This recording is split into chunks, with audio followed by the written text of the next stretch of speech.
L'aviation israélienne a bombardé aujourd'hui le nouveau quartier général des Palestiniens de l'OLP dans la grande banlieue de Tunis. Le premier bilan est de 156 tués. Yasser Arafat et ses principaux lieutenants ont échappé à ce raid. Bruno Alba.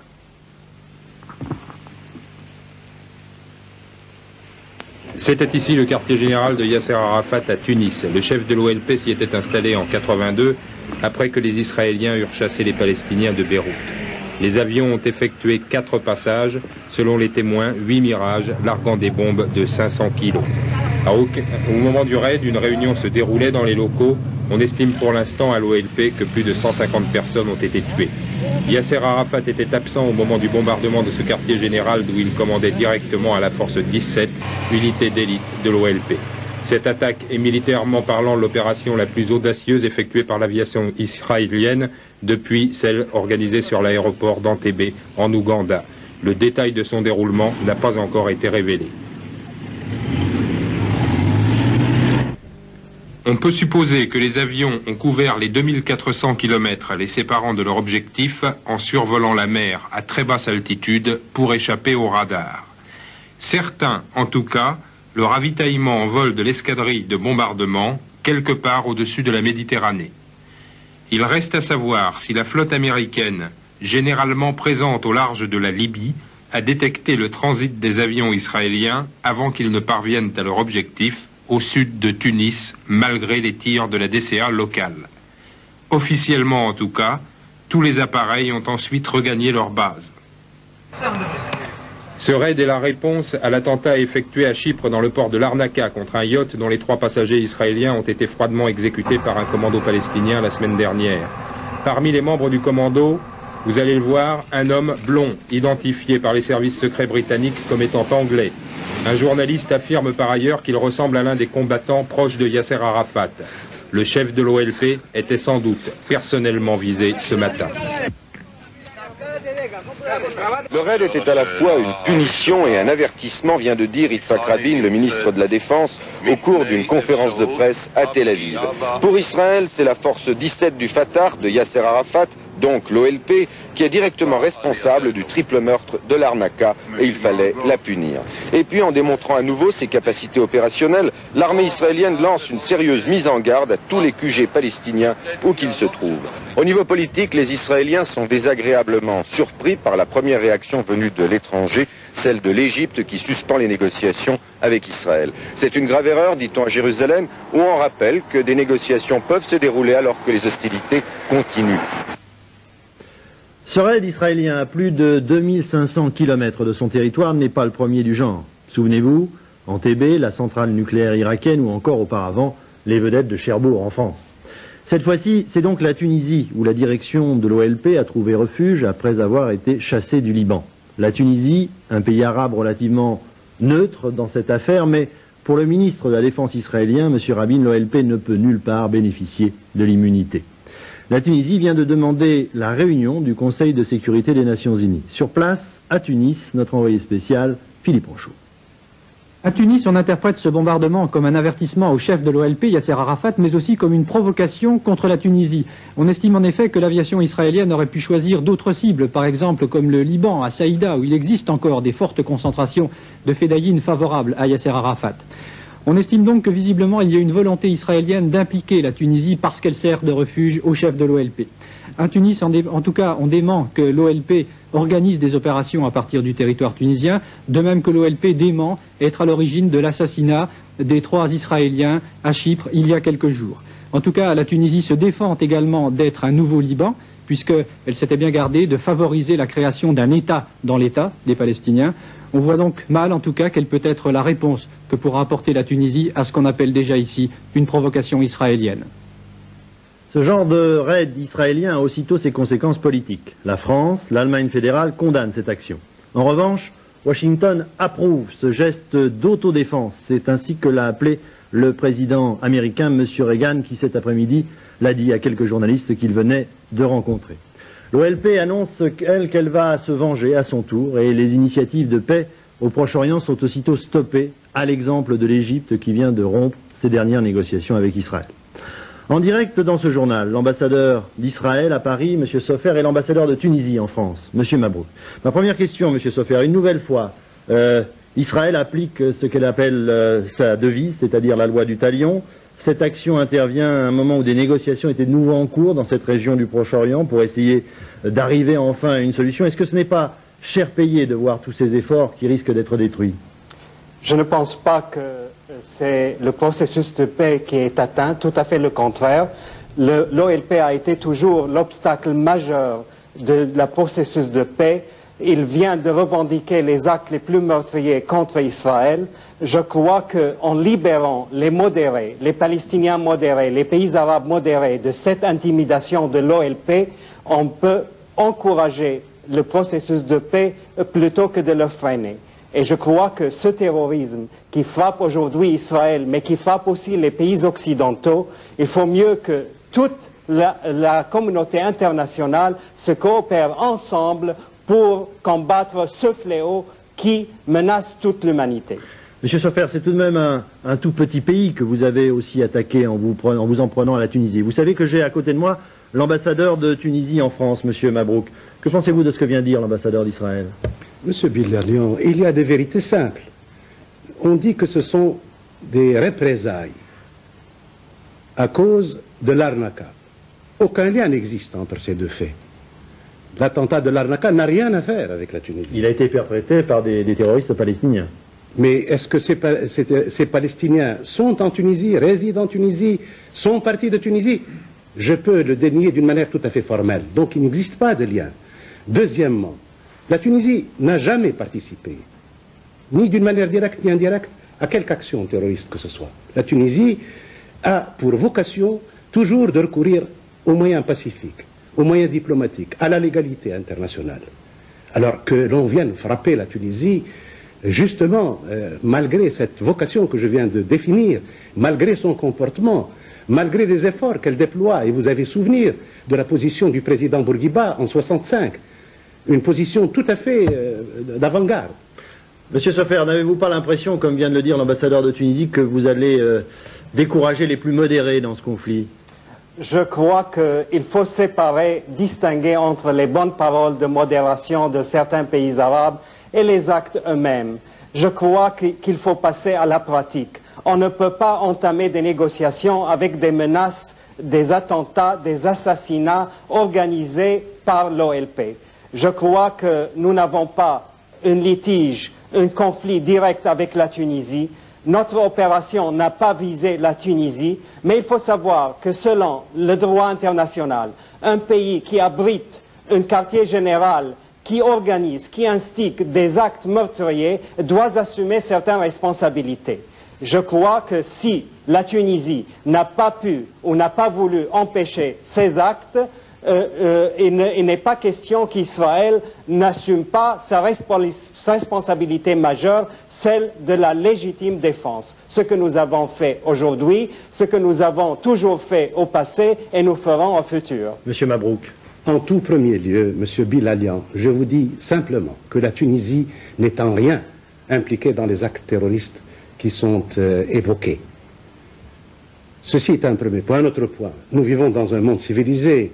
Est-ce que véritablement on peut s'attaquer à un pays, envahir le Liban, aller en Irak bombarder une centrale nucléaire, venir frapper en Tunisie, et tout cela sans tenir aucun compte de ce qui se passe dans le monde des instances internationales, de la conscience internationale? On peut aussi tenir compte du réflexe d'autodéfense d'Israël invoqué. On se défend, M. Bilalian, contre ceux qui vous attaquent. On se défend pas contre des gens qui ne vous ont pas attaqué. Une dernière chose, M. Mabrouk. Je vous en prie. Monsieur, la France a condamné ce raid, l'Allemagne fédérale, je le disais tout à l'heure, mais le président Reagan a approuvé cette action d'Israël. Réflexe d'autodéfense, dit M. Reagan. Je viens d'apprendre ce fait. Je vous dirai très simplement que je suis ambassadeur de Tunisie en France et que je peux donner l'assurance formelle que l'amitié de la France ne fait jamais défaut à la Tunisie. Vous êtes étonné par cette réaction américaine? Écoutez, j'accueille cette information. Je vais voir de quoi il s'agit. Monsieur Sofer, cela veut-il dire que les États-Unis étaient au courant de l'action que vous alliez engager? Vous savez, il y a une politique constante d'Israël de ne jamais impliquer un pays tiers dans ses opérations d'autodéfense. Ils n'étaient pas au courant? Je crois que cette opération, comme les autres opérations, comme les autres guerres de survie que nous avons menée était assumée uniquement par Israël sans le concours d'un pays tiers. Merci en tout cas, messieurs, d'avoir, malgré les tragiques événements d'aujourd'hui, accepté de dialoguer sur cette affaire. Merci. Merci. La violence encore au Liban. Où... L'OLP a été bombardé. D'après certaines sources, il s'agissait de 6 avions. Les Israéliens ont revendiqué maintenant ce raid aérien qui a fait des victimes dans les rangs des Palestiniens, mais on ne sait pas exactement combien. La seule chose dont on soit sûr, je viens d'appeler tout de suite la Ligue arabe, qui a eu des nouvelles du président Yasser Arafat, qui est le président du comité exécutif de l'OLP, qui avait installé son quartier général à 35 km au sud de Tunis lorsqu'il avait été chassé de Beyrouth en juin 82. Dans ces locaux, de nombreux Palestiniens y résidaient, de nombreux autres étaient en transit, et il est très difficile de savoir exactement combien d'entre eux se trouvaient sur place au moment de l'explosion. On ne sait même pas si Yasser Arafat était à ce moment-là dans son quartier général. Mais que vous a dit le président de la Ligue arabe? Alors à la Ligue arabe, d'après ce que j'ai pu avoir de sources de Ligue arabe, le président de la Ligue arabe est actuellement à Rabat, mais la Ligue arabe déclare qu'ils ont eu des nouvelles de Yasser Arafat, qui est maintenant sain et sauf. Merci beaucoup. Monsieur l'ambassadeur de Tunisie en France, bonjour. Nous sommes avec vous par liaison téléphonique sur ce plateau. Ici, il y a l'ambassadeur d'Israël en France. Je voudrais d'abord avoir votre première réaction par rapport à ce bombardement dans votre pays, sur votre territoire. Et puis, comment comptez-vous à partir de là, d'une part, réagir et peut-être avez-vous quelque chose, vous aussi, à dire à Monsieur Sofer qui est ici présent? Eh bien, madame, je converse avec vous, si je peux dire avec plaisir, malgré le côté dramatique de la situation. Ma première réaction est une réaction de tristesse et d'indignation, car la Tunisie est un pays très attaché à la paix, très attaché au dialogue, très attaché aux ressources, plutôt de la diplomatie et plutôt qu'aux formes violentes de l'expression. Nous sommes un pays donc pacifique. Le peuple tunisien est très sensibilisé par le drame que vit le peuple palestinien, mais cela ne nous entraîne nullement sur la pente de la haine. Nous refusons la haine et nous refusons le terrorisme. Donc nous ne pouvons pas, en réalité, être légitimement impliqués dans des actes de violence par je ne sais quelle réaction contre tel ou tel événement. Voilà notre position. C'est une position très claire. Nous avons toujours prêché le recours aux formes diplomatiques et aux voies les plus pacifiques parce que nous sommes un peuple tendu vers le progrès et recherchant surtout la promotion de l'homme dans notre pays et le progrès. Donc nous ne voulons pas du tout entrer dans cette spirale de la violence et du terrorisme et malheureusement nous nous trouvons victimes aujourd'hui d'un terrorisme. C'est un terrorisme d'État, je ne peux pas le cacher. Est-ce que vous avez, monsieur l'ambassadeur, vous, des précisions quant à la nature du bombardement et surtout s'il y a des victimes ou pas? Il y a de très nombreuses victimes et il ne s'agit pas de victimes palestiniennes, ce qui nous aurait de toute façon attristés. Mais il y a des victimes parmi la population civile, car Borj Sedria est loin d'être un camp palestinien. Je ne nie pas qu'il existe des familles palestiniennes qui sont installées, qu'il y a même un bureau de l'OLP qui se trouve à Borj Sedria. Mais il y a toute une population, c'est une station balnéaire, où il y a une école de l'hôtellerie, où il y a des établissements scolaires, où il y a des habitants qui n'ont absolument rien à faire avec cette forme d'expression qu'est la violence. Et effectivement, les victimes sont très nombreuses, même parmi les agents des services de sécurité, puisque nous avons également, parmi les administrations, l'administration de la sécurité. Je suis très, très profondément affligé, attristé de voir mon pays qui a toujours prêché le sens du respect de l'être humain et qui s'est toujours rangé du côté des gens pacifiques, des peuples pacifiques, que mon pays se trouve aujourd'hui confronté à de tels problèmes que nous reprouvons aussi bien par vocation qu'également parce que nous pensons que la violence ne mène à rien. La haine, quand la haine répond à la haine, on ne sait pas où finit la haine.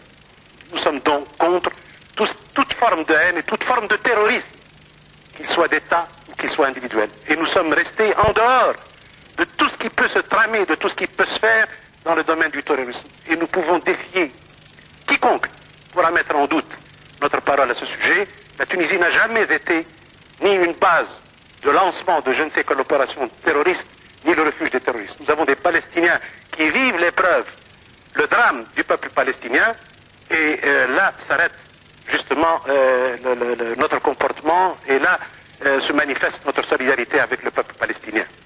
Monsieur l'ambassadeur, vous venez de dire que vous étiez pour des solutions diplomatiques et pour le dialogue. Sur ce plateau est présent l'ambassadeur d'Israël. Vous avez, vous, aujourd'hui, après ce qui s'est passé, une question à lui demander? Madame, je m'adresse à vous pour vous confirmer encore que nous sommes tout à fait convaincus que seuls les moyens pacifiques peuvent résoudre les problèmes qui existent dans le monde. Merci beaucoup. Ceci a été dit déjà par le président Bourguiba, qui a préconisé des solutions depuis très longtemps. Il n'a pas été suivi. Alors, dans ce cas-là, nous restons sur notre position. Nous souhaitons que cette épreuve que nous vivons ouvre les yeux à certains de nos frères arabes qui peuvent peut-être, en la circonstance, nous mettre à l'abri de leur agressivité et peut-être rechercher à plutôt se rapprocher de nous qu'à nous combattre. Mais de toute façon, le problème aujourd'hui pour nous est simplement d'affirmer une fois de plus la position de la Tunisie, qui est une position tout à fait étrangère à tout acte de violence et à toute forme de haine. Nous avons des concitoyens juifs avec lesquels nous vivons en parfaite harmonie. Nous tenons à ce que notre pays soit le pays de la paix et de la tolérance et de la fraternité. Merci beaucoup, monsieur l'ambassadeur, pour cette déclaration. Monsieur Veda Sofer, vous venez d'entendre l'ambassadeur de Tunisie qui parle à propos de ce bombardement de terrorisme d'État. Simplement dire qu'il y a parfois une incompatibilité entre les bonnes paroles, et nous avons entendu avec les bonnes paroles de l'ambassadeur de Tunisie, que je respecte. Nous n'avons rien contre la Tunisie, malgré le fait que nous avons tendu la main toujours à tous les pays arabes de nous faire la paix, et la Tunisie jusqu'à maintenant ne s'est pas rapprochée. Mais je dois dire que l'OLP, qui a ses quartiers généraux en Tunisie, et qui a commis pendant le mois écoulé pas moins que 15 assassinats contre des civils israéliens, y compris le meurtre à Larnaca en Chypre. 3 civils innocents israéliens ont été assassinés brutalement par l'OLP. Et ça a été revendiqué par l'OLP. Et je pense qu'au lieu de dire que nous sommes pour la paix, nous sommes tous pour la paix, comme le dit l'ambassadeur de Tunisie, je n'ai pas entendu malheureusement une condamnation de l'ambassadeur de Tunisie ni d'autres pays arabes qui ont, sauf l'Égypte, qui ont condamné les meurtres et les assassinats de l'OLP. Alors il y a une différence entre parole et action. Et je dois dire que si les quartiers généraux de l'OLP sont abrités par la Tunisie, selon la loi internationale, porte une responsabilité de ces quartiers généraux. Monsieur l'ambassadeur, monsieur Shimon Peres, après justement la reconnaissance par Israël de ces bombardements, a déclaré, vous venez de le dire, nous n'oublierons pas l'affaire de Larnaca. Ça veut dire qu'en ne voulant pas oublier l'affaire de Larnaca et en attaquant directement le quartier général de l'OLP, aujourd'hui vous allez voulu frapper fort, très très fort. Mais l'OLP réside en Tunisie, il ne faut pas l'oublier. C'est les quartiers généraux de l'OLP qui ont programmé tous ces assassinats. C'est la première fois que vous avez ce... Il faut savoir que l'OLP ne peut pas rester à l'abri. Le bras d'Israël l'atteint, et nous l'avons toujours dit. Nous ne pouvons pas rester sans action lorsque nos citoyens sont assassinés par des actes meurtriers et terroristes de l'OLP. Et je dois dire qu'il y a aussi une incompatibilité dans les paroles des dirigeants de l'OLP et leurs actes. D'une part, ils parlent d'une éventuelle négociation pour le règlement du Moyen-Orient, et d'autre part, ils réitèrent la liquidation de l'État d'Israël. Les dirigeants proches de l'OLP ont réitéré ça la semaine dernière et tout récemment par les plus proches collaborateurs de M. Arafat et de l'OLP, et on ne peut pas dire que ces gens-là visent vraiment la paix et la négociation avec l'État d'Israël. Vous avez visé directement Yasser Arafat en allant là. Pourtant, on sait qu'au sein de l'OLP, il y a différentes tendances, mais c'est la tendance qui serait peut-être la plus ouverte au dialogue. Alors là, est-ce qu'on rompt pas définitivement tout espoir de dialogue? Nous n'avons pas visé une personne, nous avons visé l'organisation qui a commis ces actes meurtriers. Je crois que les vraies victimes de l'OLP et de l'obstination de l'OLP sont les Palestiniens eux-mêmes, car nous avons voulu et nous avons reconnu leur droit et nous avons voulu négocier avec une délégation jordano-palestinienne, mais qui n'appartient pas à l'OLP, qui réitère de plus en plus sa vocation, celle de la liquidation de l'État d'Israël. Merci beaucoup, monsieur l'ambassadeur, pour ces explications.